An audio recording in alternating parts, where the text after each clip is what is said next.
Oi, pessoal! Quarta-feira, 4 de junho de 2025. E a gente está aqui para nossa segunda edição do dia. Isso aí. E hoje o tema é delicado. Vamos falar sobre aquela iniciativa de ajuda humanitária em Gaza, sabe? A da Gaza Humanitarian Foundation, a GHF. Sim, aquela com apoio declarado dos Estados Unidos e de Israel. Essa mesma. Só que, assim, o negócio é que ela está sendo acusada de, na verdade, piorar a crise e não de ajudar. É um paradoxo, né? Com certeza. E para entender isso, a gente precisa lembrar o contexto, né? Gaza está vivendo meses de um cerco israelense, assim, quase total. A fome está generalizada, é catastrófico. A infraestrutura básica é destruída e tem a ofensiva militar de Israel que não para. A vida lá está insustentável. O cenário é desolador, para dizer o mínimo. Exatamente. E aí, nesse caos todo, surge a GHF, se apresentando como uma fundação privada, independente. Supostamente independente. Isso, supostamente, com o aval dos Estados Unidos e de Israel para levar ajuda. Mas, desde o começo, muita gente torceu o nariz, a comunidade humanitária internacional ficou de cabelo em pé. Quais são as críticas principais? Olha, as críticas são muito sérias. Basicamente, acusam a GHF de usar ajuda humanitária, tipo comida, suprimentos, como uma fachada. Fachada para quê? Para objetivos militares, geopolíticos, o que vai totalmente contra os princípios do direito internacional humanitário, sabe? Neutralidade, imparcialidade, independência. Aquelas regras básicas para garantir que a ajuda chegue a quem precisa sem servir a outras agendas. Exatamente. Essas regras são fundamentais. E a suspeita é que a GHF está atropelando tudo isso. E essa desconfiança toda teve consequências práticas, imagino? Como teve? A ONU, por exemplo, e quase todas as grandes agências humanitárias, aquelas com experiência de décadas na região, Sim. se recusaram a colaborar com a GHF. Elas denunciam abertamente essa quebra de princípios. Isso meio que isolou a GHF. Entendi. Falando na GHF em si, como ela foi criada? Qual a estrutura dela? Bem, o registro formal foi feito em Delaware, nos Estados Unidos. Um lugar conhecido por ter leis empresariais, digamos, flexíveis. Tinha uma entidade ligada na Suíça também, mas parece que as operações lá foram suspensas.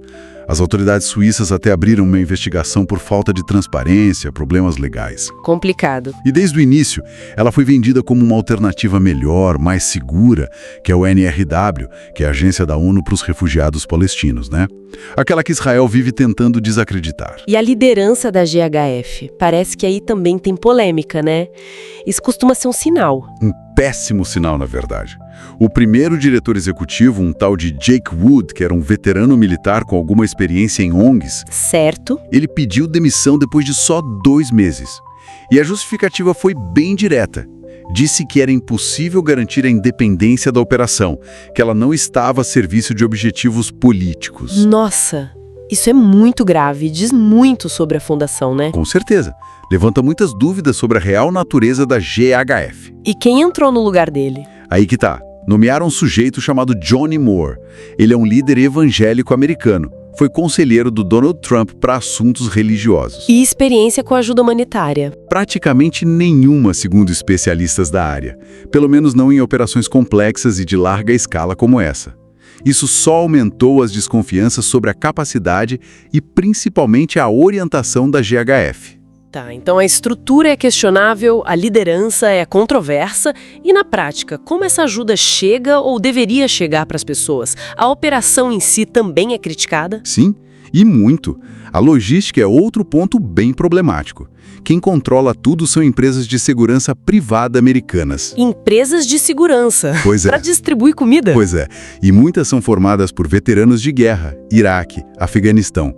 A presença deles por si só já compromete a ideia de neutralidade, que é essencial nesse tipo de trabalho. Sem dúvida. Além disso, eles simplesmente ignoraram a rede da ONU, que tinha uns 400 pontos de distribuição, construída ao longo de anos. E substituíram por Apenas 4 centros da GHF. E a maioria fica no sul de Gaza, justamente para onde Israel tem forçado a população a se deslocar.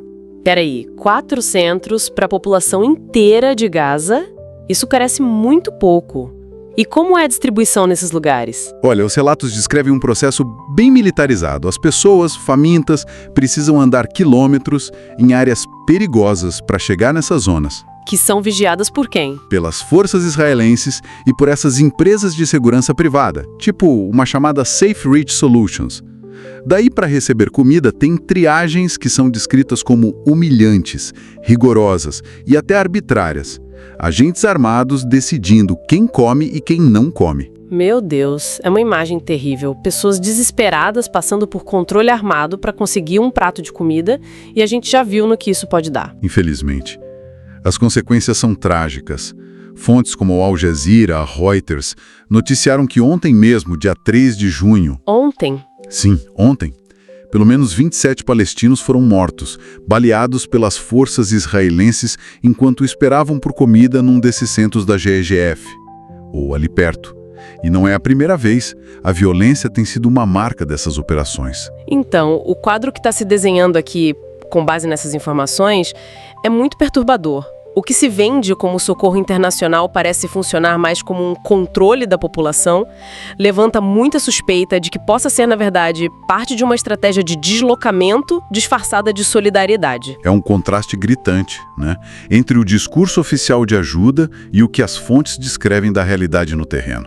A falta de transparência, a liderança, a logística militarizada, essas mortes, tudo isso exige um olhar muito crítico.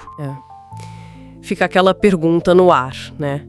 Quando a ajuda humanitária deixa de ser só humanitária e começa a servir outros interesses, quem é responsabilizado por isso?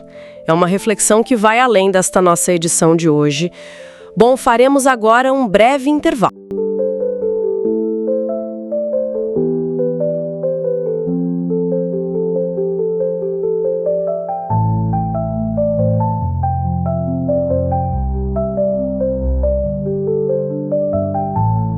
Bem-vindos de volta à nossa exploração.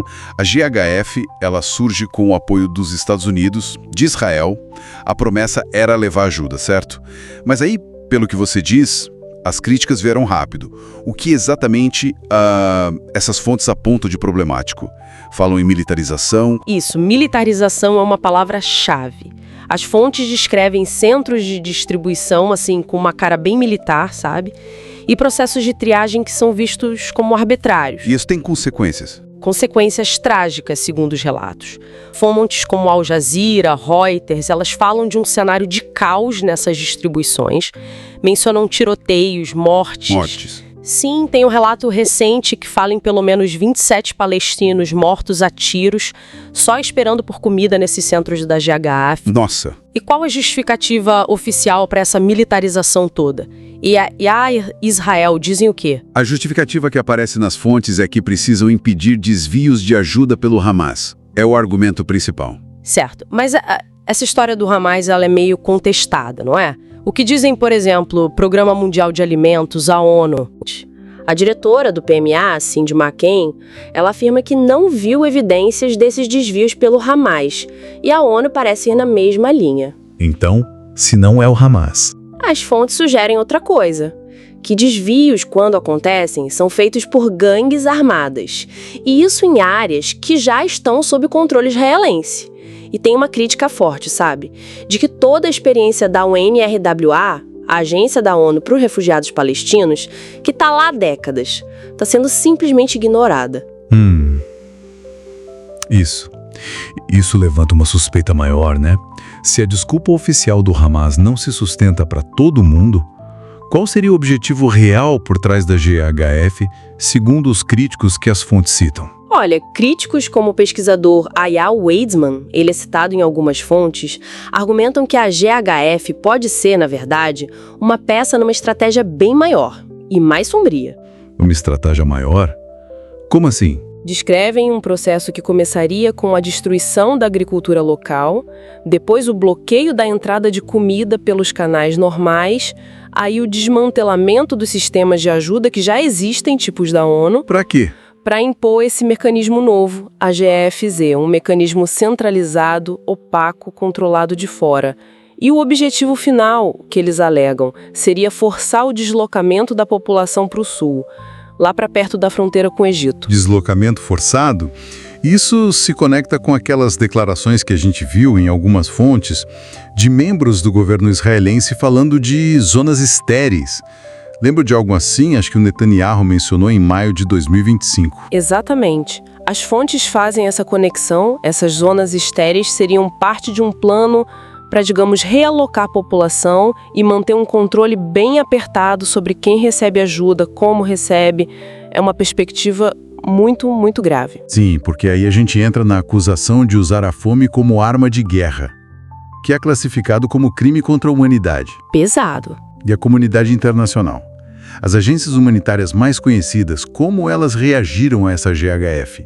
Colaboraram? A reação, segundo o material que a gente analisou, foi de muita preocupação e, na prática, de recusa em colaborar. A ONU e várias agências importantes não querem trabalhar com a GHF. E por quê? Quais os motivos? Os motivos citados são vários. Primeiro, essa percepção de que a GHF não respeita os princípios básicos humanitários: neutralidade, imparcialidade e independência. Depois, a falta de transparência de prestação de contas. Tem também a questão da coleta de dados biométricos das pessoas que recebem ajuda. Biométricos? Para quê? Pois é, isso gera muita suspeita. E a principal delas é que a GHF, na verdade, estaria servindo a objetivos militares de Israel. O Jonathan Fowler, da UNRW, chegou a falar que isso representa um desmantelamento do sistema humanitário internacional. Nossa! E a ajuda que a GHF de fato entrega é adequada? Também é criticada. Dizem que é insuficiente e inadequada para as necessidades reais. Faltam coisas essenciais, tipo alimentos terapêuticos para crianças desnutridas, falta água potável, faltam medicamentos básicos. Então, o quadro que as fontes se pintam é de uma tentativa de privatizar a ajuda, tirar da ONU, passar para entidades privadas, talvez com ligações não muito claras? Essa é uma interpretação bem forte que aparece nas fontes, sim. Um ex-diretor da ONU, que é citado, usou palavras duríssimas. Ele chamou a GHF de fachada humanitária do genocídio. Uau!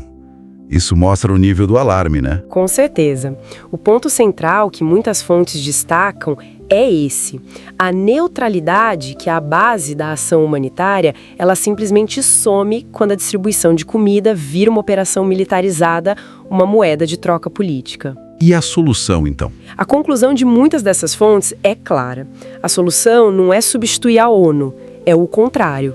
É fortalecer a ONU e garantir que ela tenha acesso seguro e restrito para fazer o trabalho dela. Analisando tudo isso, então, essa situação toda da GHF, como está descrita aqui nas fontes, parece ser um microcosmos, né?